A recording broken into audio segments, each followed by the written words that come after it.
ভারতের রাজনৈতিক অঙ্গনে আবার আলোচনার কেন্দ্রবিন্দুতে উঠে এসেছেন রবার্ট ভাদ্রা। তিনি কংগ্রেস নেত্রী প্রিয়াঙ্কা গান্ধীর স্বামী এবং দীর্ঘদিন ধরেই আর্থিক দুর্নীতি সংক্রান্ত নানা অভিযোগে আলোচিত। এবার ইডি বা এনফোর্সমেন্ট ডিরেক্টরেট তাঁর বিরুদ্ধে গুরুতর অভিযোগ এনে চার্জশিট দায়ের করেছে। 24শে জুলাই দিল্লির একটি বিশেষ আদালতে এই মামলার পরবর্তী শুনানি নির্ধারিত হয়েছে, যা হতে চলেছে রাজনৈতিক ও আইনি দিক থেকে অত্যন্ত গুরুত্বপূর্ণ। কী অভিযোগ?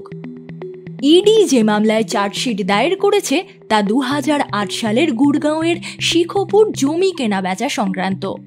অভিযোগ, রবার্ট ভাদ্রার মালিকাধীন সংস্থা স্কাইলাইট হসপিটালিটি প্রাইভেট লিমিটেড মাত্র 7.5 কোটি টাকায় 50 একর জমি কিনে কিছুদিন পর সেটি প্রায় 58 কোটি টাকায় বিক্রি করে।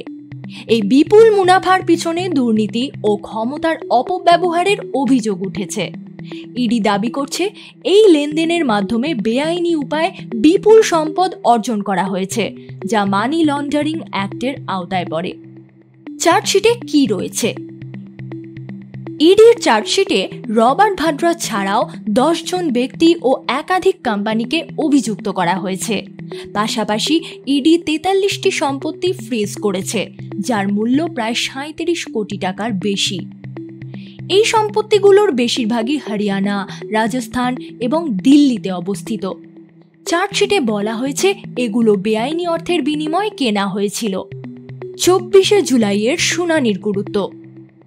এই তারিখে দিল্লির রাউজ অ্যাভিনিউ আদালতে বিচারক সুশান্ত ছাঙ্গোত্রা চার্জশিটটি খতিয়ে দেখবেন এবং সিদ্ধান্ত নেবেন মামলাটি গ্রহণ করা হবে কিনা। যদি আদালত অভিযোগ গৃহীত করে, তবে এই প্রথম রবার্ট ভাদ্রার বিরুদ্ধে কোনো সরকারি তদন্তকারী সংস্থার আনুষ্ঠানিক বিচারিক প্রক্রিয়া শুরু হবে। রাজনৈতিক প্রতিক্রিয়া।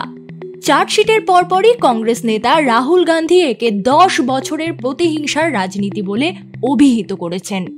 তিনি বলেন, এটি সরকারের একটি নির্লজ্জ চেষ্টা যাতে বিরোধী পরিবারকে টার্গেট করা যায়।